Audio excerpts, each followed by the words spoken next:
안녕하세요. 경기복지재단 김춘남입니다.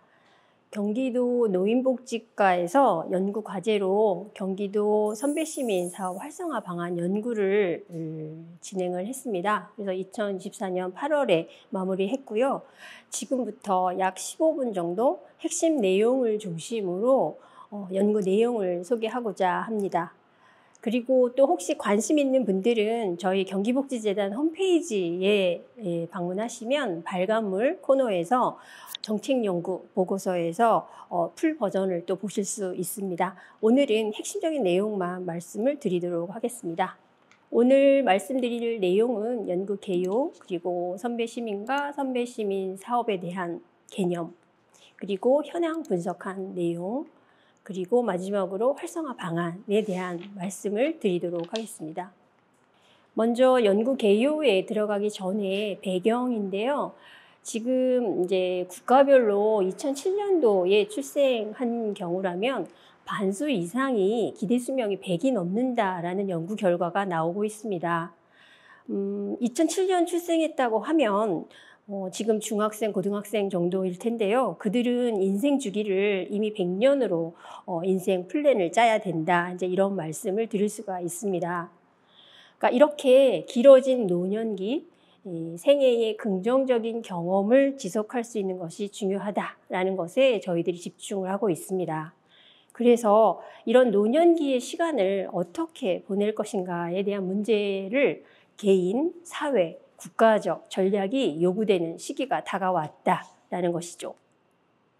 그래서 이제 경기도에서도 이런 상황을 배경으로 2023년도에 경기도에서 처음으로 선배시민 지원 조례를 공표하게 되고요.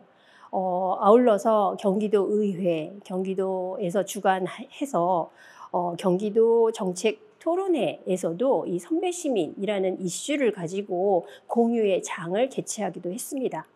그래서 저희 이번 연구도 2024년도에 시작이 됐다라고 말씀드릴 수가 있겠습니다. 저희 이번 연구의 목적이라고 하면 이 경기도 선배시민 사업의 현황 분석, 그리고 관련된 유사 사례들을 분석을 하고요. 이제 이러한 걸 바탕으로 사업의 활성화 방안을 마련하고자 하는 것이 본 연구의 목적입니다. 그래서 이제 행정 자료, 다양한 이제 자료를 분석을 했고요. 특히 주목할 지점은 현장 그리고 학계 전문가의 의견 수렴을 통해서 경기도 선배시민 활성화 방안을 마련한 부분이다라고 말씀드릴 수가 있겠습니다. 저희가 이제 선배시민 그리고 선배시민 사업에 대한 개념을 한 번에 말씀을 드려야 될 것 같은데요. 시니어 시티즌이라고 해서 이제 노인이라는 개념으로 영어로 표현을 하고 있는데요. 이 시니어 시티즌을 그대로 번역해서 선배시민이라고 활용한다라고 보시면 좋을 것 같습니다. 그리고 선배시민대학 홈페이지를 한번 검색을 해보시면은요, 여기에 선배시민에 대한 실천 목표라든지 아니면 개념 정리가 아주 잘 되어 있습니다. 그래서 저희도 선배시민대학 홈페이지에서 그 개념을 좀 정리를 해서 인용을 하고 있습니다. 짧게 핵심적인 내용만 잠시 말씀을 좀 드리면, 이 선배라는 맥락은 풍부한 지혜와 경험을 가지고 있는 것을 의미하고요. 시민은 시민사회의 구성원으로서의 시민이라는 의미입니다. 그래서 이 두 단어가 합쳐진 합성어라고 이해하시면 좋을 것 같고요.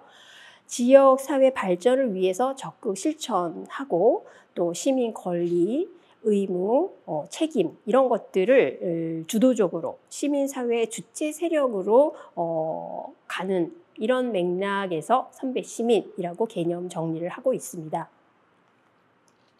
그래서 이제 이러한 선배시민에 대한 용어를 살펴보았는데요.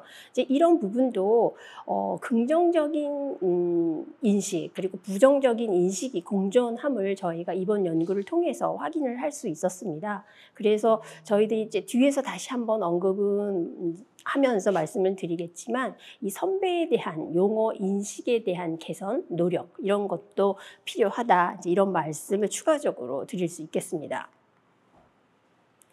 다음으로는 이제 선배 시민 사업에 대한 주요 추진 현황에 대해서 말씀을 드리고자 하는데요. 선배 시민 사업은 이 선배 시민이 사회적 역할 인식의 변화를 위해서 교육하고 또 이제 활동을 지원하는 그런 사업이다라고 보시면 될 텐데요. 추진 현황을 간단하게 말씀을 좀 드리면 2008년도에 이제 선배 시민이 논의가 시작이 되었습니다. 그리고 2010년도에 선배시민 강좌가 시작이 됐고요. 그래서 소수의 도서관이나 지역 복지관에서 이제 실시가 됐었습니다. 그리고 2015년, 2016년에 이제 선배시민 대학이 사회복지 공동모금의 지원을 받으면서 왕성하게 활동을 했다라고 보시면 될 것 같습니다. 그리고 앞서 말씀드린 것처럼 2023년도에 이제 선배 시민 지원 조례가 이제 제정이 됐고요. 그리고 이렇게 이제 본 연구가 2024년도에 진행이 되고 있다. 이제 이런 말씀을 드리겠습니다. 그래서 이제 저희가 유사 사례라고는 표현하고 있는데요. 국내에서 저희가 꼭 확인해야 될 지점은 세 가지로 좀 정리를 해 보았는데요. 보건복지부의 노인사회활동 지원 사업이 첫 번째 하나, 그리고 두 번째로는 한국노인종합복지관협회에서 진행하신 선배시민 자원봉사단, 그리고 선배시민 대학, 이렇게 세 가지를 큰 꼭지로 저희가 확인을 할 수가 있겠습니다. 그래서 이제 저희가 노인 자원봉사 활동 지원 사업에 대해서 간략한 영역으로 확인을 하고자 하는데요. 2006년부터 2024년까지의 간략한 내용입니다. 저희가 이제 자원봉사 이야기를 하게 되면 늘 이 노인 일자리 사업도 같이 이제 동반이 되는데요. 오늘 핵심은 노인 일자리 사업은 아니기 때문에 자원봉사에 집중은 하겠지만 우선 2004년도에 노인 일자리 사업이 시작이 됩니다. 그리고 자원봉사 경우는 이제 보건복지부에서 2007년도에 지원 사업이 이제 시작이 되고 출발을 하게 되죠. 그러면서 앞서 말씀드린 것처럼 2008년도에 선배시민 이제 논의가 시작이 되고요. 2015년, 16년도에는 이제 선배시민 대학을 운영하면서 왕성하게 선배시민 사업이 이제 펼쳐진다라고 보시면 좋겠고요. 지금도 이제 진행되고 있습니다. 앞서 말씀드린 2007년도 복지부 사업의 이제 전국 노인 전문 자원봉사 지원 사업이 이어서 이제 2014년도에는 대한민국 국가봉사단이라고 해서 시니어 봉사단이 시범 사업으로 또 추진을 하게 됩니다. 이제 이름은 달리하면서 약간 내용이 차별화된 형태로 이제 다양한 사업들이 진행이 되는데요. 이제 이러한 과정 속에서 2016년에는 또 노년 행복 컨설턴트 사업으로 단일화하게 됩니다. 자원봉사 사업들이 쭉 이어지고 있는 상황 속에서 2024년도에 이제 선배시민 사업으로 단일화하는 형태로 되었다라고 보시면 좋을 것 같습니다. 그래서 간략하게나마 이제 자원봉사 활동 지원 사업에 대한 부분을 좀 말씀을 드렸고요. 이제 두 번째 꼭지로 한국노인종합복지관협회에서 추진하고 있던 선배시민 자원봉사단의 말씀인데요. 앞서 말씀드린 것처럼 2015년, 2016년에 이제 사회복지 공동모금의 지원으로 선배시민 대학이 왕성하게 선배시민 사업을 추진했다라는 말씀을 드렸고요. 이어서 계속적으로 보건복지부에서 이제 선배시민 자원봉사단이 추진하고 있다. 이런 말씀을 드리면서 확인하실 수 있겠습니다. 그리고 이제 세 번째로 말씀드렸던 선배시민 대학 부분인데요. 이제 이 부분은 제가 설명을 드리는 것도 의미가 있을 것 같은데 여러분들이 좀 관심이 있으시면은 선배시민 대학 홈페이지를 한번 방문하시면은요 아주 정보들이 많이 있습니다. 그래서 한번 홈페이지를 방문해 주시면 하는 그런 바람으로 선배시민 대학은 넘어가도록 하겠습니다. 그래서 이제 저희가 선배시민에 대한 개념 부분 그리고 유사 사례들을 살펴보고 시사점으로 두 가지를 좀 정리를 해보았는데요. 첫 번째로 이제 역량 있는 선배시민 모델 제시가 필요하다 이제 이런 말씀입니다. 그래서 노인의 이 긍정적인 모델화가 필요하다. 이렇게 정리할 수 있었고요. 두 번째로는 노인이 주체성을 갖고 참여할 수 있는 조직 구조 즉 수혜자가 아니라 동반자적 위치에서 활동이 이루어질 수 있도록 하는 것이 중요하다라는 것을 저희가 제시하고 있습니다. 그래서 여기까지 저희가 이제 선배 시민에 대한 개념 그리고 또 유사 사례들을 살펴보면서 시사점까지 말씀을 드렸고요. 다음으로는 선배 시민 사업 현황 분석에 관련된 내용입니다. 저희가 이제 이 현황 분석을 할 때 자료는 한국노인종합복지관협회에서 자료를 받았습니다. 그래서 자료 분석을 했고요. 경기도의 자료로서 2023년도의 실적입니다. 그래서 최종적으로 이제 봉사단 수는 166 봉사단 수를 확인할 수 있었고요. 봉사 참여 인원은 2,356명에 달했습니다. 그리고 이제 저희가 분류는 저희가 새롭게 한 건 아니고요. 중분류, 소분류로 이제 그 실적들을 카운트하셨던 내용을 가져와서 저희가 살펴보았는데요. 가장 많았던 것이 재능 나눔에서 문화예술 쪽의 봉사단 수가 53 봉사단으로 가장 많았습니다. 그리고 두 번째로 이제 지역사회 공헌 활동으로 주거 및 환경보호에 관련된 봉사단 수가 30 봉사단 수로 가장 많았습니다. 그래서 이러한 전체적으로 이제 활동 내용 분석에 대해서 살펴보았고요. 저희가 이번에 분석한 것에 방점을 둔 거는 어디에서 많이 하고 어디에서 적게 하고 이런 것보다는 전체적인 내용을 살펴본 것에 의미가 있다라고 말씀드릴 수 있는데요. 그래도 이제 남북부 정도는 저희가 좀 살펴보았습니다. 그래서 북부가 그래도 인프라의 그 영향으로 조금 남부보다는 적게 나타난 걸 확인할 수 있었고요. 그 대신 전체적인 경향성은 유사했습니다. 그러니까 재능 나눔이나 지역사회 공헌 활동이 많았던 거는 같은 형태로 나타난 것을 저희가 확인할 수 있었습니다. 이제 그 다음으로는 저희가 이제 참여자 그리고 현장 학계 전문가를 대상으로 세 그룹으로 나누어서 저희가 질문을 드렸는데요. 반구조화된 질문지를 만들어서 경험하시고 또 과제는 무엇이고 활성화 방안은 무엇인지 여쭤봤습니다. 그래서 그런 부분들을 잘 정리한 내용을 지금부터 이제 말씀을 좀 드리고자 하는데요.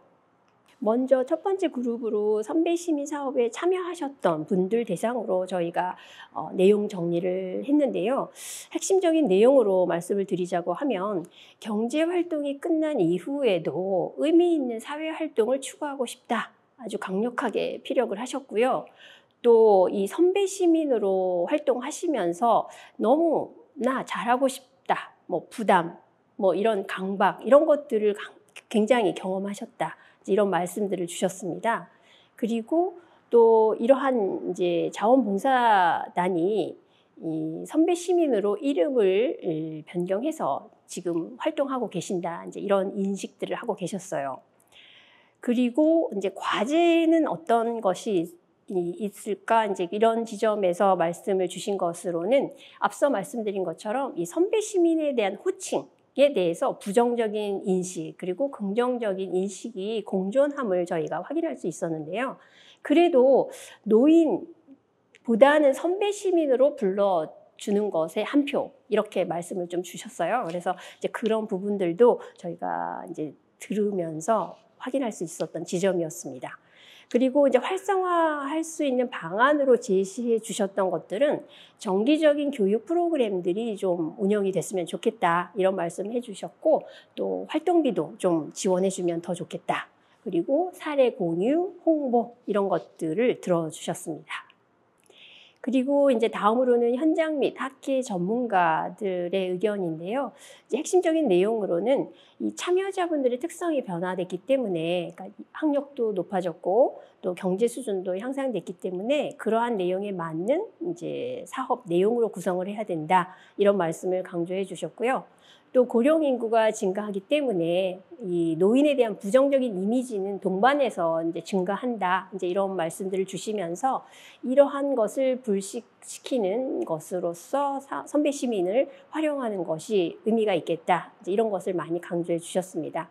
그러면서 이제 선배 시민 사업에 대한 정체성 확보에 대한 부분도 짚어주셨습니다.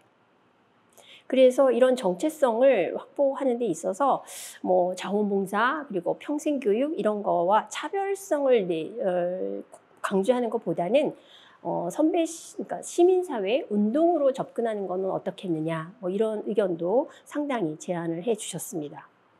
그리고 이제 활성화 방안으로는 역시 이제 표준화된 교육 자료를 개발하는 것이 필요하다 이제 이런 말씀들 해주셨고요. 선배 시민 또 용어에 대한 의미, 가치에 대해서 적극적으로 홍보하고 교육하는 것이 필요하다 이제 이런 말씀들을 주셨습니다. 그래서 이제 저희가 이렇게 선배 시민에 대한 사업의 현황도 분석을 했고요. 또 당사자분들, 사업에 참여하시는 분들, 그리고 현장 및 학계 전문가분들의 의견을 수렴을 해서 최종적으로 이제 선배 시민 활성화 방안을 크게 4가지로 정리를 좀 해보았습니다. 그 중에서 이제 오늘 좀 강조하고 싶은 내용은 두 번째, 이제 노인에 대한 긍정적인 사회적 인식 개선이 우선이 돼야 된다. 이제 이런 말씀을 강조하고 싶습니다. 그래서 부정적인 노인에 대한 사회적 인식을 개선하기 위해서 이 선배 시민 프로그램이 상당히 중요하기 때문에 이제 이런 것들에 방점을 두고 활성화 방안으로 연결시키는 것을 제안을 했습니다. 그리고 이제 마지막으로 선배 시민 사업의 고유성 확보 및 확장에 대한 것을 저희가 이제 활성화 방안으로 제시를 했는데요. 이제 이 부분에 있어서 앞서 말씀드린 것처럼 선배 시민 사업을 자원봉사와 뭐가 다르고 평생교육과 뭐가 다르고 이런 차별에 방점을 두는 것보다는 자원봉사와 평생교육과 겹치는 그 교집합도 같이 아우러서 갈 수 있는 선배 시민 운동으로 뭐 진화시킨다거나 확장시킨다거나 확산하는 뭐 이런 형태로 가는 것이 활성화 방안으로 의미가 있겠다. 이제 저희가 제안을 했고 또 정리를 했습니다. 연구 결과에 대해서 또 쭉 말씀을 드렸는데요. 한마디로 말씀을 좀 드린다고 하면 이 길어진 노년기에 다양한 형태의 사회 참여를 위한 의식개혁의 절실이 필요하다. 이제 이런 말씀을 강조할 수 있는데요. 그렇기 때문에 사회 참여의 일환으로 이 선배 시민을 운동으로 진화하는 것이 어떻겠느냐라고 저희가 연구 마지막에 활성화 방안으로 제시했고 또 강조드리는 바입니다. 네, 지금까지 경기도 선배 시민 사업 활성화 방안 연구에 대해서 간략하게 말씀을 드렸습니다. 내용 소개는 여기까지입니다. 풀 버전은 저희 경기복지재단 홈페이지 발간물 코너에 들어가시면 정책연구에서 확인하실 수 있습니다. 연구 읽어주는 박사 김춘남이었습니다. 감사합니다.